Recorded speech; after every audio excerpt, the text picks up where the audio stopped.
Hello everyone, आज हम सीखेंगे कल्पित माध्य की सहायता से समांतर माध्य ज्ञात करना। किसी भी बारंबारता बंटन में जब x या f या फिर दोनों के ही मान बहुत बड़े होते हैं तो कैलकुलेशन करना थोड़ा कठिन हो जाता है, गलती के चांसेस भी होते हैं और समय भी अधिक लगता है। तो ऐसे में हम कल्पित माध्य की सहायता से समांतर माध्य ज्ञात करते हैं।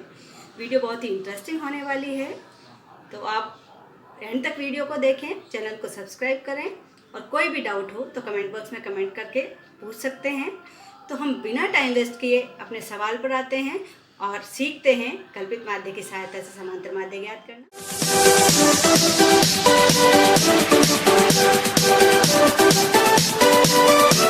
तो बच्चों, आज हम क्या पढ़ेंगे? मैम मैं बताऊं? हाँ बताइए।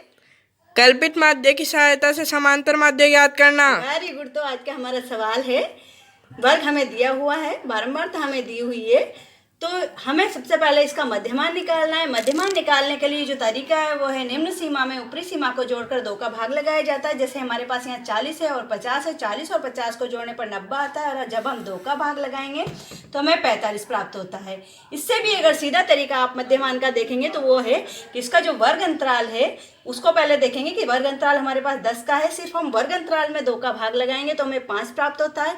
उस 5 को या तो आप निम्न सीमा में जोड़ देंगे तो हमें मध्यमान प्राप्त हो जाएगा, या फिर ऊपरी सीमा में से उसको घटा देंगे तब भी हमें मध्यमान प्राप्त हो जाएगा। तो हम 5 को निम्न सीमा में जोड़ते हैं, यहाँ हमें 45 प्राप्त हो चुका है। 50 में 5 जोड़ेंगे 55 प्राप्त होता है, 60 में जोड़ने पर 65, इसी तरह 75, 80 में 85 और ऐसे 95, ये हमें x प्राप्त हो गया है। अब हमें कल्पित माध्य की सहायता से समांतर माध्य ज्ञात करना है, तो हमें इस x में से एक मान को कल्पित माध्य मानना है, बीच वाले मान को। तो हमारे पास यहाँ पे 6 मान हैं और 6 में बीच के 2 मान आते हैं 65 और 75। तो हम दोनों में से किसी भी मान को कल्पित माध्य मान सकते हैं। तो हम ऊपर वाले मान को हम कल्पित माध्य मानते हैं, जिसको हम a से रिप्रेजेंट करते हैं। तो हमारा कल्पित माध्य यहाँ पर है 65। अब हमें निकालना है d निकालने के लिए हमारे पास जो सूत्र है वो है x में से a को घटाने पर हमें d प्राप्त होता है। तो यहाँ हमारे पास जो x के मान है इनमें से हम d को घटाएंगे तो हमें यहाँ पे x में से a को घटाएंगे तो हमें d प्राप्त हो जाएगा। तो यहाँ पर हमारे पास जो 45 है x का मान, इसमें से हम a को घटाएंगे 65 को तो हमें -20 प्राप्त होगा। 55 में से हम 65 को घटाएंगे तो -10 प्राप्त होगा और 65 में से 65 को घटाने पर 0 प्राप्त होगा। 75 में से इस a को 65 को घटाएंगे तो 10 प्राप्त होगा और 85 में से 65 को घटाएंगे तो 20 और 95 में से 65 को घटाएंगे तो हमें 30 प्राप्त होगा। अगर आपका वर्ग अंतराल समान है तो इसमें भी अंतराल आपके पास वही आएगा। अब हमें निकालना है FD निकालने के लिए जो f वाला कॉलम है और जो d वाला कॉलम है, तो f के मान को d के मान से गुणा करेंगे। हम -20 को 10 से गुणा करेंगे तो हमें -200 प्राप्त होता है।